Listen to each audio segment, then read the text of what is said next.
को good evening. चलिए यहाँ पर देखिए 26 नंबर आपकी स्क्रीन पे दिख रहा है, लिखा हुआ है एक के का हुआ मान क्या होगा जिसके लिए समीकरण 16x माइनस 12y प्लस 9 बराबर 0 और 12x प्लस के वाई माइनस 11 बराबर 0 का कोई हल नहीं है।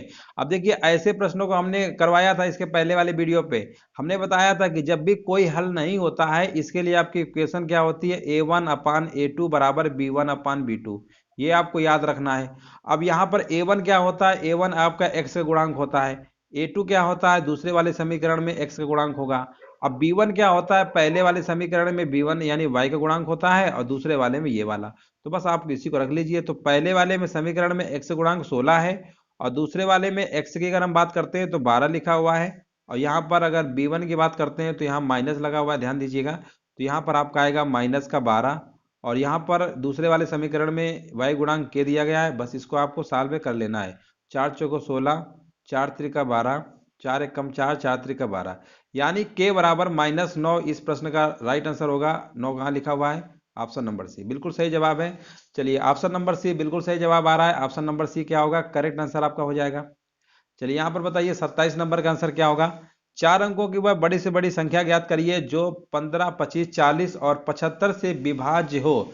तो सबसे पहले हमें करना क्या है, 15, 25, 40 और 75 का निकालेंगे एलसीएम, है ना। तो इसमें देखिए कॉमन क्या है, 5 त्रिका 15, 5 25, 5 त्रिका 15, 5 अट्ठे 40 और 5 एकम 15 एकम 15, 15 पन्ने 75। यहाँ से काटेंगे तो इसमें से आपका जो है ये वाला कट जाएगा, ठीक है ना। यही बचा 8 पंच 40, 40 गुणे 15 कर देंगे तो एलसीएम दोस्तों आपका 600 आ जाएगा। कितना एलसीएम आएगा, 600 आएगा। अब यहां पर पूछा गया है कि वह 4 अंकों की बड़ी से बड़ी संख्या बताइए। तो कंफर्म है कि 600 का कोई ना कोई मल्टीपल होगा। तो 600 का अगर हम 16 गुना कर दें, 16 छक्का 96, तो ऑप्शन नंबर बी आपको राइट कर देना है। अगर आप ये नहीं निकाल पाते हैं तो फिर आपको 600 का भाग करिए। 4 अंकों की बड़ी से बड़ी संख्या 9999 होती है, भाग करेंगे, है ना। तो इस तरीके से करेंगे। इसका जो मान लीजिए जो रिमाइंडर आपका आएगा, रिमाइंडर जो आएगा, इसके बाद रिमाइंडर आएगा फिर इस संख्या में से आप घटा देंगे तो फिर आपका आंसर आ जाएगा 9600। ऐसे भी कर सकते हैं या फिर सीधे इसका आप गुना कर दीजिए तो भी आपका आंसर आ जाएगा। दोनों तरीके हैं। शेषफल इसका कितना आएगा, शेषफल इसका 399 आएगा। अब यही 9 पूरा भाग दे लीजिएगा, आप घटाएंगे तो फिर यही आपका आंसर आ जाएगा, यानी 9600 इसका क्या होगा, राइट आंसर आपका ऑप्शन नंबर बी हो जाएगा। यहाँ पर देखते हैं पूछा गया है प्रश्न, पढ़िए क्वेश्चन नंबर 8 को ध्यान से। लिखा हुआ है एक कमरा 15 फीट लंबा है और 12 फीट चौड़ा है। दीवारों से 1 फीट की जगह छोड़कर कमरे के फर्श पर एक मैट बिछाया जाना है। 3.5 रुपए प्रति वर्ग फीट की दर से मैट की लागत कितनी होगी। देखिए सबसे पहले हम बात करते हैं कमरा। अगर हम बात करते हैं कमरा, इस तरीके से आपका ये बना हुआ है, ठीक है ना। ये कमरा है और यहाँ पर इसकी टोटल लंबाई पहले 15 थी, लेकिन यहाँ पर जगह छोड़ के बोला गया। अगर हम चौड़ाई की बात करते हैं तो ये 12 फीट है, लेकिन यहाँ पर जगह छोड़ी गई है इस तरीके से, ऐसे मैट बिछाना है, ठीक है ना, ये लिखा हुआ है। तो यहाँ पर भी देखिए 1.5 छोड़ी गई, यहाँ पर भी 1.5, है ना। 1.5 फीट यहाँ पर भी, यहाँ भी चारों तरफ छोटा गया। तो अब देखिए यहाँ भी 1.5, वहाँ यहाँ भी 1.5, तो 1/डेढ़ कितना होता है, 3। यानी ये लंबाई हमारी कितनी बचेगी, ये तो आप कहेंगे 12 बचेगी, सीधी सी बात है 12 बचेगी। अब यहाँ पर अगर हम बात करते हैं 12 फीट बचेगी, चौड़ाई की बात करते हैं तो चौड़ाई तो टोटल 12 है, तो यहाँ पर भी डेढ़ डेढ़ 3 कम हो जाएगा ना, तो 9 बचेगा, यानी 12 और 9 बचेगा। यानी 12 फीट जो होगी लंबाई बचेगी और चौड़ाई बचेगी। अब मैट का क्षेत्रफल निकाल लेते हैं। तो क्षेत्रफल होता है लंबाई गुणे चौड़ाई, तो 12 गुणे 9 करेंगे ना तो आपका आ जाएगा 108। इतना तो आप कर ही लेंगे। अब यहाँ पर रुपया दिया है कि 3 रुपया 50 पैसा प्रति वर्ग फीट की दर से है। तो अब इसी में आपको क्या करना है, 3 रुपया जो 50 पैसा दिया है गुणा कर लेंगे, मल्टीप्लाई कर लेंगे, आपका आंसर निकल आएगा। गुणा करेंगे तो आपका आ जाएगा 378। 378 देखिए कहाँ लिखा हुआ है, ऑप्शन नंबर बी लिखा हुआ है। इस प्रश्न का जो राइट आंसर होगा आपका ऑप्शन नंबर बी क्या होगा, राइट आंसर आपका हो जाएगा। यहाँ पर देखिए क्वेश्चन नंबर 29 आपसे पूछा गया है। अल्फा और बीटा एक समीकरण, द्विघात समीकरण का सवाल है, आपके सिलेबस में है, लेटेस्ट पैटर्न का जो सिलेबस आया हुआ है। तो देखिए द्विघात समीकरण x² माइनस 5x प्लस 6 लिखा हुआ है। तो अगर हम कहें द्विघात समीकरण में, आपने वैसे तो द्विघात समीकरण आपका ये होता है ax² plus bx plus c बराबर 0, ये आपने देखा होगा। अगर हम बात करते हैं मूलों का योगफल क्या होता है, तो आप कहेंगे माइनस का b अपानी होता है। मूलों गुणनफल क्या होता है, c अपानी होता है, ये आपने पढ़ा होगा। तो बस यही कॉन्सेप्ट आपको इसमें लगा देना है, बस ज़्यादा दिमाग थोड़ा लगाना है। तो मूलों का योगफल अगर आप निकालेंगे तो कितना आएगा, तो आप कहेंगे अल्फा प्लस बीटा निकालेंगे तो माइनस बी अपान ही होगा, तो -5, यहाँ तो ए की वैल्यू तो 1 ही है, यानी यहाँ पर अल्फा प्लस बीटा आपका कितना आ जाएगा, अल्फा प्लस बीटा आपका आ जाएगा 5, है ना, माइनस से कैंसिल हो जाएगा। अगर अल्फा इंटू बीटा की बात करते हैं तो सी अपान ही होता है, 6 आ जाएगा। इतना आपने कर लिया। अब प्रश्न में ये इसकी वैल्यू पूछी गई है, तो alpha square plus beta square, है ना, ये आपका पूछा गया ये, तो इसको हम ऐसे भी तो लिख सकते हैं, नहीं लिख सकते हैं, बताइए। इसको ऐसे लिख सकते हैं alpha square plus beta square, और यहाँ पे इसको लिख सकते हैं 1 अपान, इस तरीके से अल्फा स्क्वायर प्लस 1 अपान बीटा स्क्वायर। ये लिखने में किसी को समस्या नहीं होनी चाहिए। अब इसी को और सॉल्व करेंगे तो आपका आएगा अल्फा स्क्वायर प्लस का बीटा स्क्वायर, और बटे में आएगा अल्फा स्क्वायर प्लस का बीटा स्क्वायर, ये इंटू वाला जो ऐड होगा नीचे वाला number alpha square beta square जो आएगा ये आपका ऊपर पहुंच जाएगा, क्योंकि इसका एलसीएम लेंगे ना अल्फा स्क्वायर बीटा स्क्वायर, ऊपर पहुंच जाएगा। ये तो कैंसिल ही हो गया, है ना। अब बचा क्या हमारा, ये अल्फा बीटा का होल स्क्वायर बचा है। अल्फा बीटा हमको पता है, अल्फा बीटा हमने निकाला है 6, 6 के स्क्वायर कर देंगे 36, यानी इस प्रश्न का जो राइट आंसर होगा ऑप्शन नंबर सी क्या होगा, करेक्ट आंसर आपका हो जाएगा। आगे बढ़ते हैं। यहाँ पर देखिए पूछा गया है मेरी आयु मेरे बेटे से 5 गुना अधिक है, 6 वर्षों में मेरी आयु उसकी आयु से 3 गुना अधिक होगी, 2 वर्षों के बाद हमारी आयु कितनी होगी। तो देखिए मेरी आयु अगर हम बात करते हैं, अगर मेरी आयु और यहाँ पर उसका बेटा है, मान लीजिए बेटा है, ठीक है ना, बेटा है, तो इससे 5 गुना अधिक है, इसका मतलब अगर ये 1 का है तो ये 5 का हो जाएगा। अब आगे लिखा हुआ है 6 वर्षों के बाद क्या हो रहा है, अब इसका ये 3 गुना होगा। क्या इन दोनों का अंतर बराबर है, नहीं है, 3 में गया अंतर 2, इसमें अंतर गया, इनका डिफरेंस बराबर होना चाहिए ना, बराबर नहीं है, तो 5 में 1 घटाएंगे 4, यानी 4। अब आप क्या करना, ये 2 आया है ना, तो 2 का मल्टीप्लाई इसमें कर देते हैं, ये आप जानते होंगे, और जो 4 आया है इसका मल्टीप्लाई इसमें कर देते हैं, इसके अंतर का मल्टीप्लाई ऊपर, ऊपर वाले का नीचे। तो यहाँ पर करेंगे 2 का ना, तो 2 पंचे 10, 2 एक कम 2 आएगा, और यहाँ पर अगर हम 4 से करते हैं, 4 त्रिका 12, 4 एक, अब देखिए अंतर बराबर आ गया, 2 का अंतर यहाँ भी है, 2 का यहाँ, ये 2 बराबर कितना है क्वेश्चन में, ये 6 के, तो 1 बराबर आपका आ गया 3, यानी ये आपका हो गया 30, ये आपका हो गया 6। प्रश्न में क्या पूछा गया है, 2 वर्ष बाद पूछा गया है, तो 30 2 32, 32 और 6 2 जोड़ेंगे 38, यानी 32 8 वर्ष। ऑप्शन नंबर बी नंबर क्या होगा, इस प्रश्न का आपका राइट आंसर होगा। इस सवाल लगाने कई तरीके हैं, आप जिस तरीके से लगाना चाहते हैं लगा सकते हैं, कई तरीके होते हैं, ठीक है ना। एक क्रॉस प्रोडक्ट मेथड भी होता है, उससे भी आपका लग जाता है। यहाँ पर बताइए, मारिस भोजन पर अपनी आय का 25% खर्च करता है, सभी लोग देखिए जवाब देते रहिए। उसे 1000 रुपए की वेतन वृद्धि मिली, लेकिन उसने खाद्य वस्तुओं पर अपना खर्च नहीं बढ़ाया, नतीजन भोजन पर उसका खर्च गिरकर 20% हो गया। उसकी प्रारंभिक आय कितनी थी, आपको बताना है। बेहतरीन सवाल है, चलिए जवाब दीजिए। 31 नंबर का राइट आंसर आपका क्या होगा। तो देखिए सबसे पहले उसकी आय हमको नहीं पता है, हमने मान लिया उसकी आय कितनी, मान लेते हैं, हमने मान लिया उसकी आय 100 रुपया है, ठीक है ना। अब आय का क्या है कि 25% खर्च किया, यानी आय का उसने क्या किया, 25% आपका ये क्या किया, खर्च कर दिया, है ना। 25% आपका क्या किया, खर्च कर दिया, 25% आय का 25% खर्च कर देता है। उसके बाद उसके वेतन में 1000 रुपए की वृद्धि हो गई, यानी 100 तो पहले था ही, अब उसका वेतन दोस्तों 100 प्लस 1000 हो जाएगा। और यहाँ पर बोला है उसकी खर्च 20% घट जाता है, यानी 20%, बस इतना आपको लेना है। परसेंटेज से परसेंटेज काटिए, और यहाँ पर 5 को 20, 5 25, यानी आपका आएगा 5x बराबर 4x प्लस 4000, है ना, 4 गुणा कर देंगे दोनों में, और यहाँ पर x बराबर आपका आ गया 4000। बहुत सिंपल सवाल था, आय पूछा गया था। ऑप्शन नंबर डी बिल्कुल सही जवाब है। ऑप्शन नंबर डी क्या होगा, राइट आंसर आपका हो जाएगा। देखिए 32 नंबर क्या पूछा गया है, एक तालिका दी गई है, 3 वर्षों में CO2 का उत्सर्जन मिलियन मीट्रिक टन में दिया गया है। आपको बताना है 2016 से लेकर 2017 के बीच CO2 के उत्सर्जन में कितने परसेंट की वृद्धि हुई है, आपको 32 नंबर का आपको जवाब देना है। तो देखिए यहाँ पर अगर हम बात करते हैं, वृद्धि की बात करते हैं, तो सबसे पहले देखिए यहाँ पर 16 और 17 दिया गया है, तो हमें 16 और 17 पे ध्यान देना है। 110 से दोस्तों 150 हो गया है, आप कहेंगे 40 की वृद्धि हुई है, बटे में आएगा 110, जो प्रारंभिक मान को पहले लिखते हैं बटे में। अब आप कहेंगे इसको आप सॉल्व कर लीजिए, 0 से 0 काटेंगे, 400 बटे 11 का मतलब होता है 36.36%, यानी ऑप्शन नंबर बी क्या होगा, बिल्कुल सही जवाब है। ऑप्शन नंबर बी क्या होगा, राइट आंसर हो जाएगा। देखिए जैसे प्रश्न कहे वैसे करिएगा, आपके सवाल गलत कभी नहीं होगा। यहाँ पर देखिए 33 नंबर है, फ्रैक्शन का सवाल है, भिन्न का। यदि किसी भिन्न संख्या के अंश और हर दोनों में से 3 जोड़ दिया जाता है, हमने मान लिया भिन्न भैया x और y है, ठीक है ना। अब यहाँ पर देखिए एक्स वाई है ना, अब इसको सॉल्व नहीं करना, जो सॉल्व करेंगे ना वो एक समझ लीजिए कि बिल्कुल लेंदी सवाल बना देंगे, सॉल्व करना ही नहीं है आपको। देखिए बहुत जल्दी सवाल लगेगा। हमने भिन्न को मान लिया एक्स अपान वाई है, अब जैसे प्रश्न बोले वैसे करिए।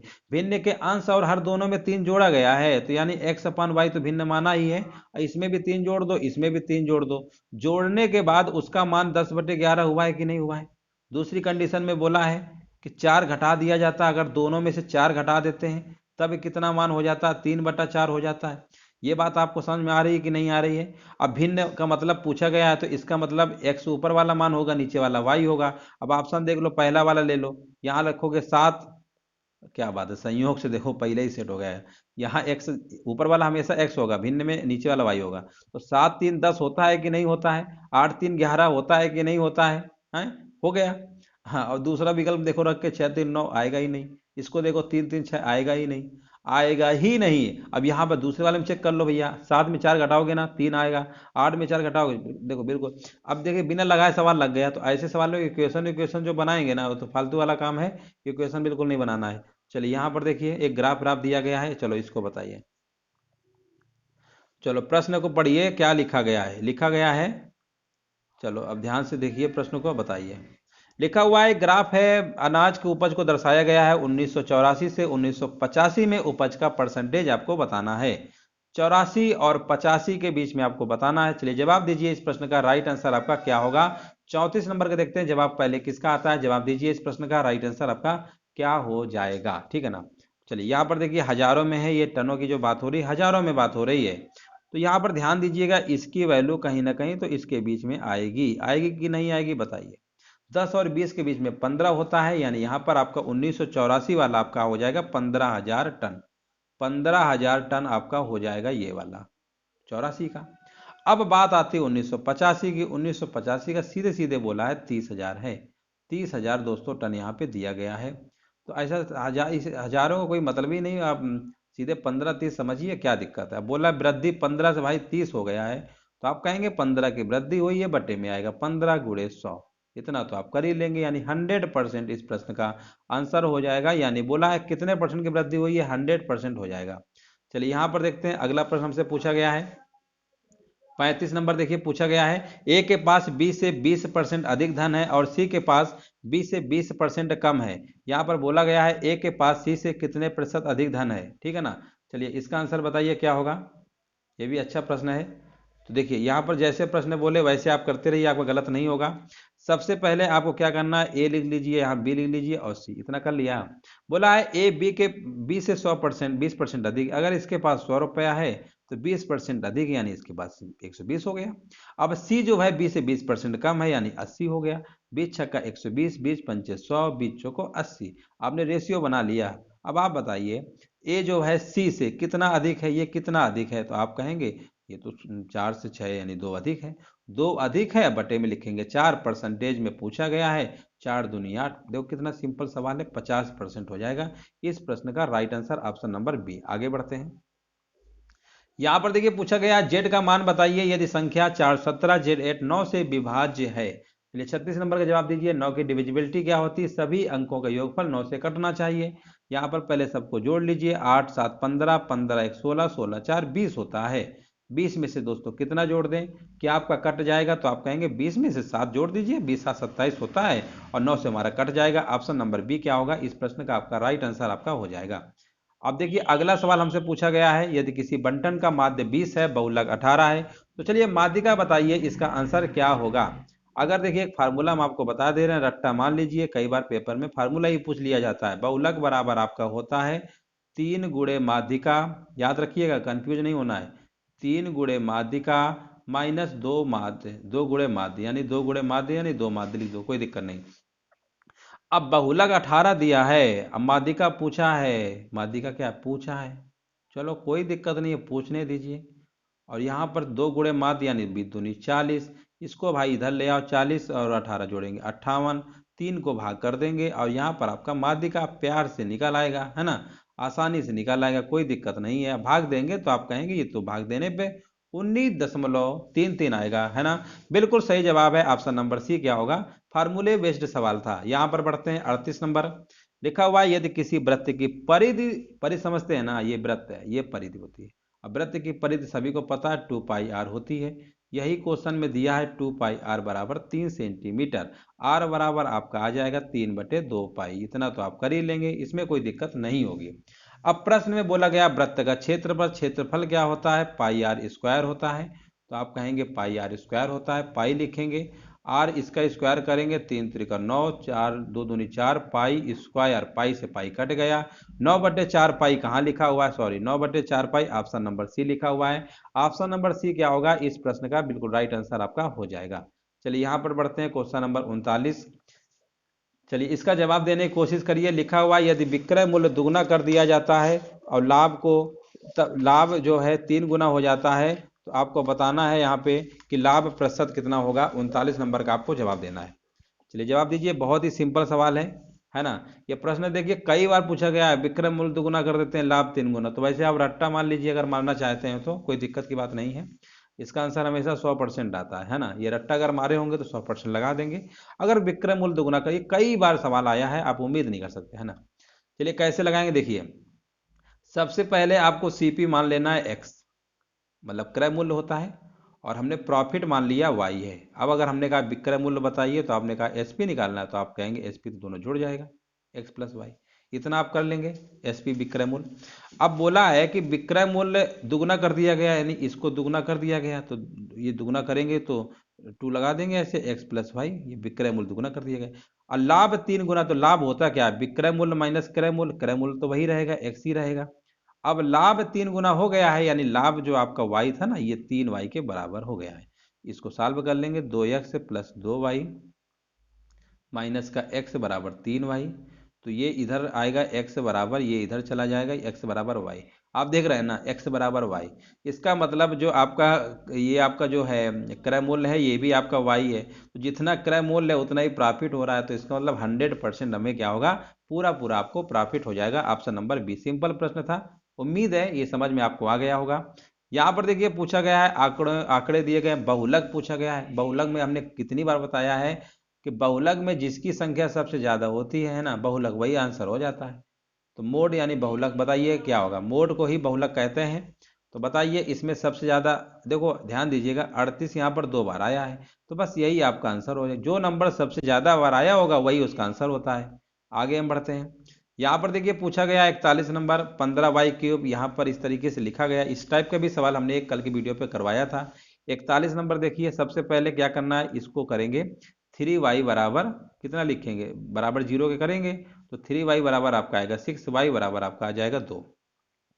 यही y की वैल्यू इस समीकरण में आपको रख देना है, आपका आंसर आ जाएगा 15 गुणे 2 दूनी 4 दूनी 8 होता है, माइनस 30 गुणे 2 दूनी 4 होता है, प्लस 12 गुणे होता है 2, माइनस का होता है 12। इतना आप कर लेंगे। करने के बाद यहाँ पर आएगा 15 × 120 होता है, माइनस का 120 होता है, और 12 दूनी 24 होता है, माइनस का 12 होता है। ध्यान से देखिएगा, कहीं गड़बड़ नहीं होना चाहिए। 24 में से 12 घटाएंगे, बिल्कुल सही जवाब है ऑप्शन नंबर डी। क्या होगा, इस प्रश्न का आपका राइट आंसर हो जाएगा। चलिए एक और सवाल हमारा पाई चार्ट का आ गया है। चलिए जवाब दीजिए, इसका आंसर क्या होगा। देखिए पहले पाई चार्ट को आप अच्छे से देखिए और फिर आंसर बताने की कोशिश करिए। पाई चार्ट को थोड़ा जूम कर देते हैं। 2015 में बनाए गए भिन्न प्रकार के कपड़ा उत्पादन की जानकारी को दर्शाता है। ये आपका सब दिया गया है, लेकिन क्वेश्चन कहाँ है, क्वेश्चन शायद नीचे लिखा हुआ है। चलो कोई बात नहीं, क्वेश्चन थोड़ा नीचे हो गया है। पहले क्वेश्चन को अच्छे से आप पढ़ लीजिए, फिर लगाते हैं। लिखा हुआ है 2015 में कपड़े का जो कुल उत्पादन 1,50,000 रुपया, 1,000 रुपया कह रहे, 1,50,000 टन है ना। और 2015 में सैटिन के कुल कितने कपड़े का उत्पादन हुआ, है ना। बस देखो सैटिन का पूछा गया है और टोटल हमें दिया गया है। अब हमें कुल मिला के फोकस ये करना है कि यहाँ पर 2015 में सैटिन का कुल उत्पादन पहले पूछ लेते हैं। तो कुल उत्पादन देखते हैं कितना है। तो हाँ मिल गया, मिल गया, सैटिन मिल गया, पकड़े मिल गया, 5% है। कितना है, 5% है। तो 5% यानी 5 लिखेंगे, और टोटल हमने बताया ना 100% होता है, ये बट्टे में लिख लेंगे। और टोटल अभी कितना बताया था, 1,50,000 था ना, 1,50,000 था। अब क्वेश्चन को बार बार आगे पीछे करेंगे तो लिख नहीं पाएंगे, इतना तो आप समझ ही लीजिएगा, 0। अब इसे गुणा कर लेंगे ना, तो आपका आ जाएगा कितना, 7500। कितना आ जाएगा, 7500। 7500 क्या विकल्प में ऑप्शन था क्या, देखिए था, अरे बिल्कुल था, ऑप्शन नंबर ए क्या होगा, राइट आंसर आपका हो जाएगा 42 नंबर का, है ना। आगे बढ़ते हैं। देखिए यहाँ पर क्वेश्चन नंबर 43 हमसे पूछा गया है। ये आपका पूरा नंबर दिया गया है और पूछा गया है माध्यक बताइए। माध्यक होता क्या है, माध्यक का मतलब होता है मीडियन, माध्यिका, माध्यक का मतलब माध्यिका। अब माध्यक का मतलब माध्य मत समझ लीजिएगा, जो बहुत लोग माध्य, ये माध्य अलग होता है, ये माध्यक का मतलब माध्यिका पूछ रहा है। तो सबसे पहले इनको आप एक सीक्वेंस में लिखिए, क्रम में लिखिए, आरोही क्रम में लिखिए। तो पहले आपका छोटा नंबर आएगा 5, फिर 12, फिर आपका आएगा 32, ये आप लिख लीजिएगा, 32 के बाद 34, 34 के बाद 51, 51 के बाद 57, फिर 57, फिर 62, है ना, फिर 62, फिर से 62, फिर से 67, फिर से 92, फिर से 93, इतना आप कर लेंगे ना। अब यहाँ पर देखिए सबसे पहले हमने 1 2 3 4, 1 2 3 4 5 नंबर इधर से हटा रहे हैं, 1 2 3 4 5 इधर से, अब बचे दो, ये इन दोनों को जोड़ के 2 से भाग कर दो। तो 57 57 जोड़ेंगे, 2 से भाग करेंगे, 57 ही तो आएगा, यानी ऑप्शन नंबर इसका क्या हो गया, ऑप्शन नंबर सी हो जाएगा। इस तरीके से आप लगा सकते हैं। तेजी से आगे बढ़ते हैं। देखिए 44 नंबर हमसे पूछा गया है, एक आदमी 1 रुपए में 5 पेन खरीदता है और 1 रुपए में 4 के बेचता है, उसका लाभ प्रतिशत बताइए। देखिए सबसे पहले हम कभी भी मार्केट में जाते हैं ना, तो पहले उसका रेट पता करते हैं, मूल्य, है ना, तभी हम सामान खरीदते हैं। तो सबसे पहले सवाल को लगाने का तरीका हम आपको बता रहे हैं। पहले आपको रुपए लिखना है और फिर आपको मूल्य लिखना है, ये चीज़ याद रखिएगा। तो पहले 1 रुपया है, 5 पेन है ना, रुपया है और पेनों की संख्या कितनी है, रुपए, और यहाँ पर लिखिए वस्तु, वस्तु लिखिए, वस्तु, ठीक है ना। रुपए यानी मूल्य, मूल्य कह सकते हैं, मूल्य और वस्तु ऐसे लिखिए। पहले लिखेंगे मूल्य, फिर लिखेंगे वस्तु, ये याद रखिएगा, ट्रिक है। तो पहले 1 रुपया मूल्य है, कितनी वस्तुएं हैं, 5। दूसरी कंडीशन में 1 है और यहाँ पर 4, इतना लिख लेंगे। अब आपको क्रॉस मल्टीप्लाई करना है, 4 एकम 4, अब 5 एकम 5, बस। अब ऐसे देखिए, अब यहाँ पर हमेशा जो इधर वाली वैल्यू होती है ना, वो हमेशा सी पी आता है, इधर वाला एस पी आता है, ये हमेशा याद रखिएगा। तो जो यहाँ पर लेफ्ट साइड में है ना, सीपी आएगा, राइट साइड में एसपी आएगा, यानी 4 वाली चीज को अगर आप 5 में बेच रहे हैं तो 1 रुपए का प्रॉफिट हो रहा है, बटे में आएगा 4, परसेंटेज में पूछा गया 100 से गुणा कर देंगे। और इस प्रश्न का आपका राइट आंसर हो जाएगा 25%, ऑप्शन नंबर ए। आगे बढ़ते हैं। यहाँ पर देखिए पूछा गया है 45 नंबर में, कक्षा 10 के छात्रों के लिए एक परीक्षा आयोजित की गई, 96% छात्र पास हुए और 50 असफल रहे, कितने छात्र उपस्थित हुए थे, 45 नंबर को आपको जवाब देना है। हमने मान लिया कि टोटल हमारे पास छात्रों की संख्या 100% थी। अब सफल छात्र दिए 96%, यानी अब फेल कितने हुए होंगे, असफल कितने हुए होंगे, आप कहेंगे असफल, तो असफल तो आपके 4% रहे होंगे, है ना। और यही क्वेश्चन में 4% की वैल्यू तो क्वेश्चन में दिया है 50 के बराबर दिया गया है, 4% बराबर इतना। तो प्रश्न में पूछा गया टोटल छात्र कितने थे, 100% पूछा गया है। क्या नहीं निकाल पाएंगे बताइए, 50/4 गुणे 100 कर देंगे, 4 दूनी 8, 4 पंचे 20, 25 पंचे 125, 125 जीरो यानी 1250, बिल्कुल सही जवाब है। ऑप्शन नंबर इसका क्या होगा, डी नंबर आपका राइट आंसर हो जाएगा। चलिए यहाँ पर देखते हैं, पूछा गया है वह छोटी छोटी संख्या बताइए जो 4 6 10 15 से विभाजित करने पर 3 शेषफल बचता है। तो 46 नंबर देखिए, 4 6 10 15 का एलसीएम निकालेंगे तो आपका 60 आएगा। और यहाँ पर चिल्ला चिल्ला के बोल रहा है कि हर बार 3 शेषफल बचता है, इसी में 3 जोड़ दीजिएगा, बस आपका फाइनल आंसर आ जाएगा, यानी 63 इस विकल्प का क्या होगा, डी नंबर राइट आंसर हो जाएगा। बिल्कुल सही जवाब है, ऑप्शन नंबर डी क्या होगा, राइट आंसर आपका हो जाएगा, ठीक है ना। 4 6 10 15 का एलसीएम कितना होगा, 60 होगा। चलिए आगे बढ़ते हैं। यहाँ पर देखिए पूछा गया है हमसे वह छोटी छोटी संख्या बताइए जिसको 1456 में जोड़ने पर 6 5 और 4 से पूर्णतया क्या हो, विभाजित हो जाए। तो देखिए जब भी इस टाइप का सवाल हो कि संख्या में जोड़ने पर, है ना, इतने से विभाजित हो, तो सबसे पहले जो भी संख्या बोले ना इससे, तो उनको पहले एलसीएम निकालिए। 6 5 4 का एलसीएम निकालेंगे तो आपका आ जाएगा कितना, 60, 60 आ गया ना। तो अब 60 का भाग ऐसा करिए, 60 का भाग 1456 में आप दे दीजिए, देंगे तो कितनी बार जाएगा, सबसे पहले ये 2 बार जाएगा, 120 आएगा, यहाँ पर 5 आएगा, यहाँ पर 2 आएगा, 56। अब ये हमारा जाएगा 4 बार, है ना, 4 बार जाएगा, इतना आप कर लेंगे, 6 आएगा, 1। अब बोला है कि इसमें कौन संख्या जोड़ी जाए, तो देखिए जोड़ने की बात हो रही है, 1456 में जोड़ना है, इससे ऊपर ही जोड़ना है। तो ऐसा करना है, 60 और यहाँ पर जो ये भाजक था, ये शेषफल, इसका अंतर ले लीजिए, 60 और 16 का अंतर आपका 44 आएगा, यही इसको आप जोड़ देंगे, ठीक है ना। जोड़ देंगे तो आपका हो जाएगा कितना, यहाँ पर अगर आप जोड़ देंगे तो बोला नहीं है, हाँ तो 14, 56, 44, हाँ 47 नंबर का सी सही तो है, सी नंबर हो जाएगा। ऑप्शन नंबर क्या आएगा, सी होगा। जो इसका डिफरेंस आएगा ना वही आप जोड़ देंगे तो आपका क्या होगा, 6, 4, 5, 7 क्या होगा, विभाजित हो जाएगा। बिल्कुल सही जवाब है। ठीक है ना। देखिए जोड़ने पर ये आपका जोड़ेंगे ना तो आपका कितना हो जाएगा, ये कहीं ना कहीं ये 60 का मल्टीपल पे आ जाएगा, है ना, बस हो गया, कोई दिक्कत इसमें नहीं है। चलो आगे हम बढ़ते हैं। चलिए बिल्कुल सही है, इसका डिफरेंस ले लीजिएगा, आंसर आपका आ जाएगा। आगे बढ़ते हैं। यहाँ पर देखिए 48 नंबर हमसे पूछा गया है। एक समकोण त्रिभुज में एक कर्ण 2 सेंटीमीटर लंबा है, लंब से और लंब आधार से 2 सेंटीमीटर अधिक है, आधार की लंबाई क्या होगी। तो सबसे पहले एक हम समकोण त्रिभुज बना लेते हैं, ये हमने बना लिया समकोण त्रिभुज। ठीक है ना। अब देखिए समकोण त्रिभुज में जो कर्ण है 2 सेंटीमीटर लंबा है, लंब से और लंब जो है आधार से, लंब जो है आधार से, आधार हमने x माना है तो ये लंबा है लंब आधार से यानी x+2, और इससे कर्ण 2 सेंटीमीटर लंबा है यानी इससे दो फिर लंबा हो जाएगा तो यानी x+4, ये आप बना लेंगे। अब देखिए यहाँ पर आधार की लंबाई पूछा गया है तो ऐसे प्रश्नों को लगाना नहीं है, ऑप्शन से लगाना है, ऐसे वालों को ऑप्शन से ही लगाते हैं। चलो पहला वाला 6 ले लो, यहाँ अगर 6 रखोगे तो ये 6 हो जाएगा, ये आपका 8 हो जाएगा, ये 6, 4, 10। क्या 6, 8, 10 से कोई ट्रिपलेट बनती है पाइथागोरस की, बिल्कुल बनती है। बस यही आपका ऑप्शन नंबर ए क्या होगा, राइट आंसर हो जाएगा। बस इसी तरीके से आप पाइथागोरस देखिए, ट्रिपलेट होती है 3, 4, 5, 6, 8, 10, है ना, ये सब आपको याद होगा, 7, 40, 41 ये सब याद होगा ना, तभी आप कर पाएंगे। तो इस बस यहीं पर, अब ऐसे भी देखिए 10 के स्क्वायर 100, 8 के 64, 36, 34, 100 आ गया ना बराबर। तो इस तरीके से भी आप ऑप्शन से लगाइएगा, जल्दी आपका लग जाएगा। यहाँ पर पूछा गया एक समभुज यानी समबाहु त्रिभुज की एक भुजा दी गई है, और समबाहु त्रिभुज में आपने पढ़ा होगा तीनों भुजाएं बराबर होती हैं, और इसकी हाइट का फार्मूला होता है a√3/2, ये होता है, डायरेक्ट रट्टा मान लीजिए। भुजा हमें दिया गया है 6√3, और इसी में √3/2 से मल्टीप्लाई कर देंगे तो ये आपका आ जाएगा 6×18/2 यानी 9। देखिए 9 किसका आंसर आ रहा है, बिल्कुल सही जवाब है 49 नंबर का, राइट आंसर आपका हो जाएगा 49 नंबर का 9 सेंटीमीटर, ऑप्शन नंबर ए बिल्कुल करेक्ट आंसर आपका हो जाएगा। चलिए लास्ट सवाल है, और यहाँ पर देखिए 25 प्रश्नों की सीरीज थी हमारे पास।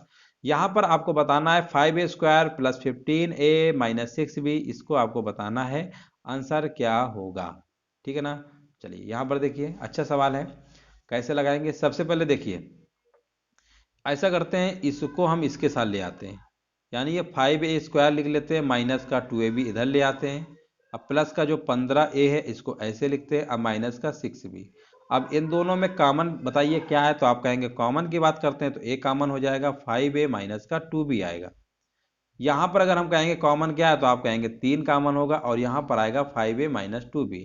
अब 5a माइनस 2b एक ब्रैकेट में, और a+3 कहाँ पे लिखा हुआ है, कहाँ पे लिखा हुआ है, ऑप्शन नंबर डी लिखा हुआ है, बिल्कुल सही जवाब है, ऑप्शन नंबर डी क्या होगा, राइट। इसको देखिए अरेंज करना था और कुछ नहीं था, बस आपका आंसर लग गया।